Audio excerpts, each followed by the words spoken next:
السلام علیکم ورحمۃ اللہ وبرکاتہ۔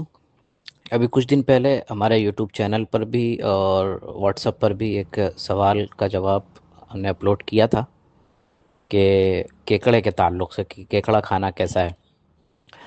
تو اس کے بعد ایک سوال ہمارے ایک سید صاحب قبلہ ہیں، ان کی طرف سے سوال آیا کہ حضرت، اس میں نے ایک بات عرض کی تھی کہ سمندری جو جانور ہیں ان میں مچھلی کے سوا ساری چیزیں ناجائز ہیں ہمارے یہاں پر۔ تو اس سے بات انہوں نے مجھ سے فرمایا کہ جھینگا کھانا یا دوسری چیزیں جو کھائی جاتی ہیں ہمارے یہاں پر، یہ کھانا جائز ہے کہ ناجائز ہے۔ تو دیکھیے اصول اس میں کہ یہ ہے فقہاء اکرام کے یہاں، علماء اکرام کے یہاں، کہ وہ چیز جس میں علماء کا اختلاف ہو جائے کہ آیا یہ کیا ہے، تو اب اس میں حکم نرمی والا ہو جاتا ہے۔ مثال کے طور پر جھینگا، جھینگا کو بعض علماء یہ کہتے ہیں کہ یہ مچھلی ہی کی قسم میں سے ہے، اور بعض علماء یہ کہتے ہیں کہ یہ مچھلی کی قسم میں سے نہیں ہے۔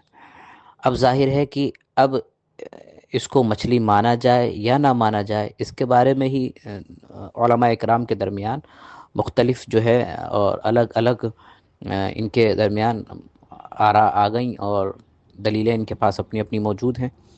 تو لہٰذا اب حرام والا حکم تو بہرحال نہیں ہوگا، لیکن چونکہ بہت سارے علماء کے یہاں پر یہ مچھلی ہے نہیں، اب مچھلی نہیں ہو تو پھر اگر یہ کہا جائے کہ یہ چیز حرام ہے، تو پھر ان علماء کے یہاں کہ جن کے یہاں پر یہ مچھلی کی قسم میں سے ہے، تو پھر ظاہر ہے کہ دوسرے سائٹ والے لوگ حرام کام کر رہے ہیں۔ اس لیے شرعی مسئلہ یہ ہے کہ اگر اس طریقے کے معاملات ہوتے ہیں تو پھر نرمی والا پہلو آ جاتا ہے۔ اس وجہ سے علماء اکرام فرماتے ہیں کہ جھینگا وغیرہ کھانا یا جھینگا یہ مکروہ میں سے آتا ہے۔ سیدی سرکار اعلیٰ حضرت رضی اللہ تعالیٰ عنہ وارضاہ عنہ نے الملفوظ شریف کے اندر بھی آپ سے سوال ہوا ہے، اور باقی بھی کئی جگہوں پر آپ نے لکھا ہے کہ جھینگا یہ مکروہ ہے۔ اور باقی کچھ اور بھی چیزیں پوچھی تھیں مچھلی کی ہی قسم میں سے، لیکن چونکہ وہ مجھے پتہ نہیں ہے کہ کیا ہوتی ہیں وہ کیا نہیں ہوتی ہیں، اس کے بارے میں ڈیٹیل جب پتہ ہوگی تو انشاءاللہ میں تفصیل کے ساتھ اس کا جواب دوں گا۔